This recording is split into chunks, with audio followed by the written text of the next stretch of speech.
I still remember that night clearly, and sometimes I wish I didn't. 3 days after my best friend Daniel was buried, I was lying in bed trying to sleep.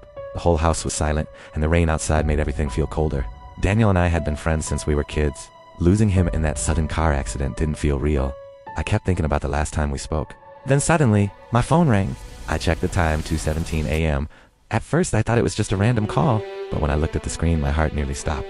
The caller ID said, "Daniel." I sat up immediately. My brain kept telling me it had to be a mistake. Maybe someone was using his phone, but Daniel had been buried 3 days ago. My hands started shaking as the phone kept ringing. After a few seconds, I slowly answered, "Hello?" For a moment, there was only silence. Then I heard breathing, and suddenly a voice whispered, "Don't go to work tomorrow." My heart started racing. "Daniel?" I asked quietly. The voice spoke again, softer this time.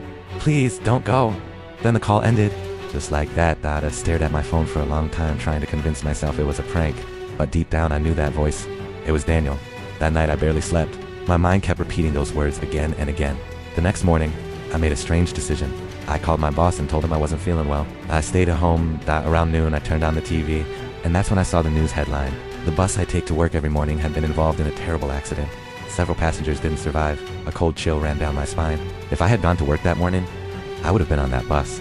I sat there in silence, staring at my phone. One question kept repeating in my mind. Did Daniel just save my life? But later that night, something happened that made everything even more terrifying, because my phone rang again, and the caller ID once again showed Daniel's name. The moment my phone started ringing again that night, my whole body froze. Slowly, I picked up my phone and looked at the screen. Just like before, the caller ID said, "Daniel." My heart began pounding so hard I could feel it in my chest. For a few seconds, I just stared at the phone. Part of me was afraid to answer, but another part of me needed to know the truth. Finally, I answered, "Hello?" For a moment, there was silence. Then I heard breathing, and suddenly, Daniel's voice. But this time it sounded calm. "Hey, it's me." My eyes filled with tears.